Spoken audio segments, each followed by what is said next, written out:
I've got a whole stack of brackets, shelf brackets somewhere, I know I have, but could I find them? Could I?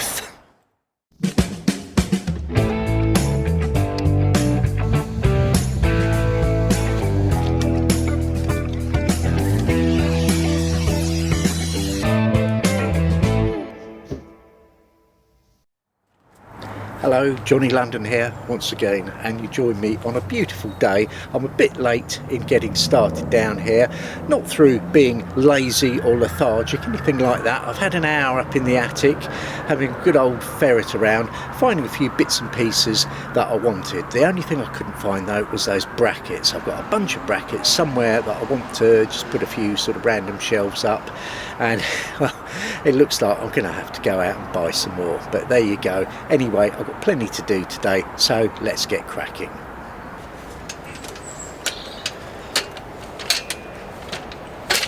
Today I'll work under the shade of my apple tree.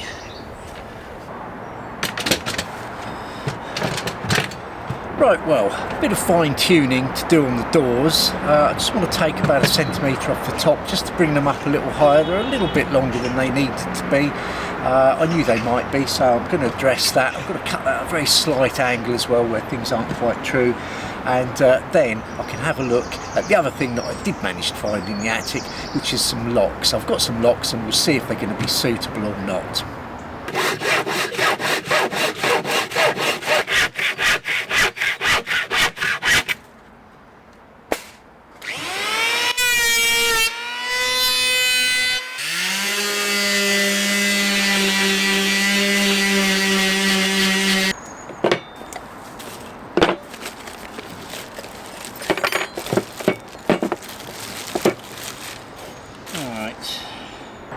Well, those are actually the old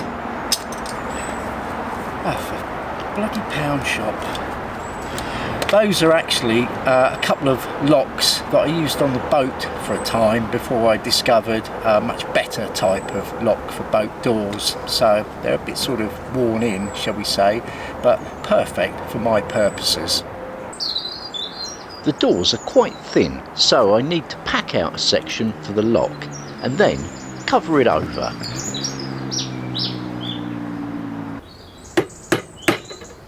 And then cut a recess for the lock faceplate.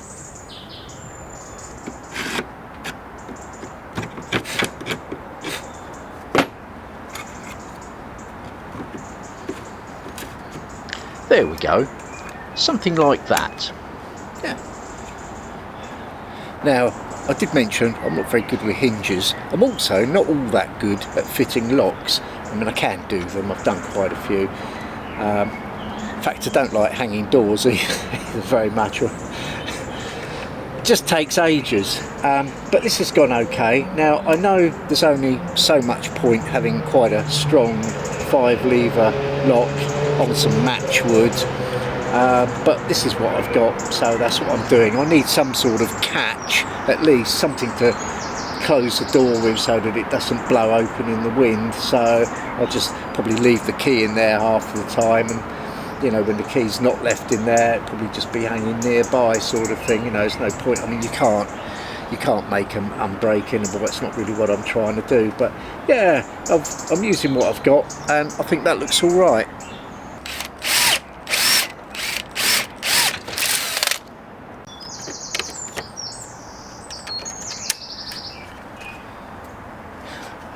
I think that's the best keyhole I've ever done, actually. Even though the wood is quite ragged to work with. Spot on.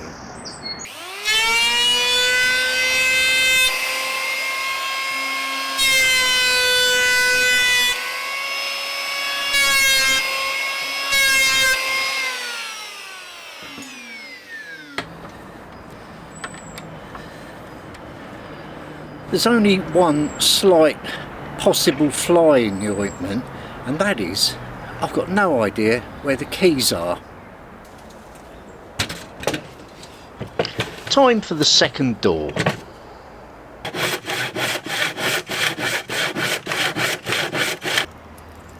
These washers give me a bit of extra depth that I need. The wood on its own wasn't quite thick enough.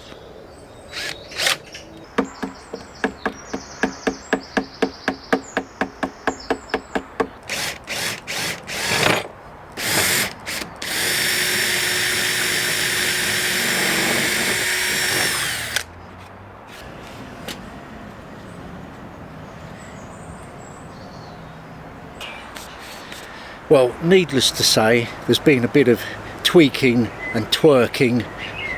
Not twerking, I know what that means actually. A bit of tweaking and twidgeting going on, and I've got all the doors, both the doors, properly in place, locks all lined up, and all the hinges all screwed up, everything sort of completely done and fitted really. Only thing is, I'm robbed of the final satisfaction of putting the key in the lock and turning the bolt and locking the doors, because I can't find the keys. I found a load of keys, but they're all sort of different houses and stuff. So whether I've even got the keys or whether I somehow left them with the boat, because there were some of those locks still on the boat, I don't know. So I'm going to have a rummage around and come up with something. But I do know that you can take those locks apart and you can quite easily see what the levers are. They'll be like 1, 3, 5, 3, 1, and it will look like that, or if it's a different shape then it will be 5, 2, 3, 2, you know. So it might be that I can order keys if I have to, or I suppose I can just get some more similar locks, but hopefully it won't come to that. Anyway, I'm going to pack up, have a good old tidy up, pack up, go and clean myself up, and I think that'll do for today.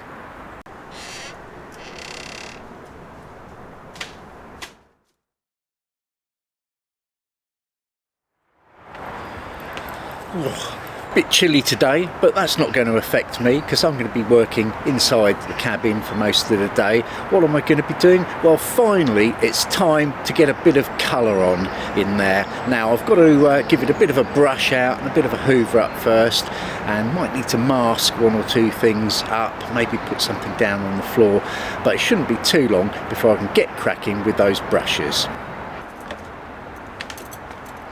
Once again, everything out.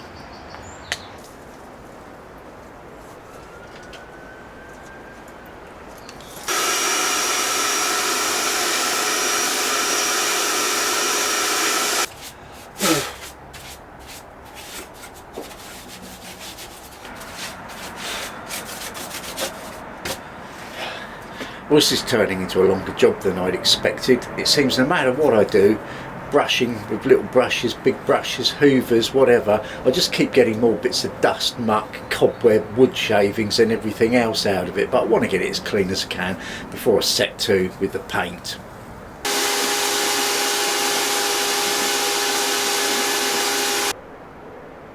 Sometime later, and finally it's good enough.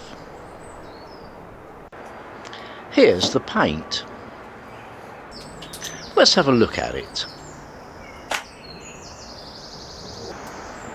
It's supposed to be sage green. Well, after about 10 minutes of stirring, it still seems to have a rather watery consistency that I can't seem to equalise out.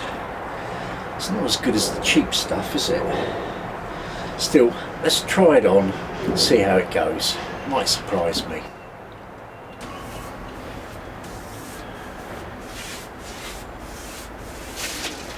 Oh, it's going to be a long job.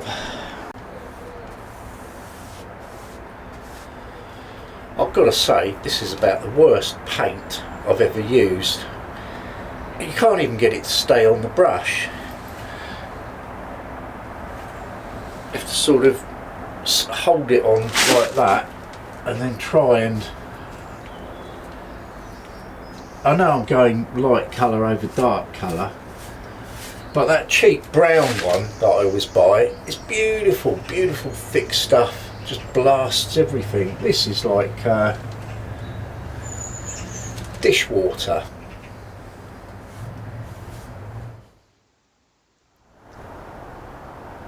And when the first coat is dry, it's lost all its colour.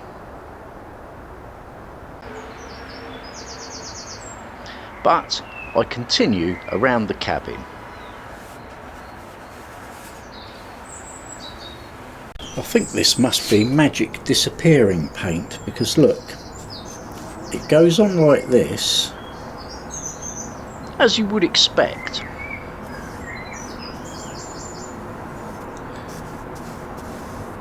Something like that. And we'll have a look at that in a minute, see what's happened to it. And then, hey presto, later, where's all the pigment gone? So look, here's the second coat going on.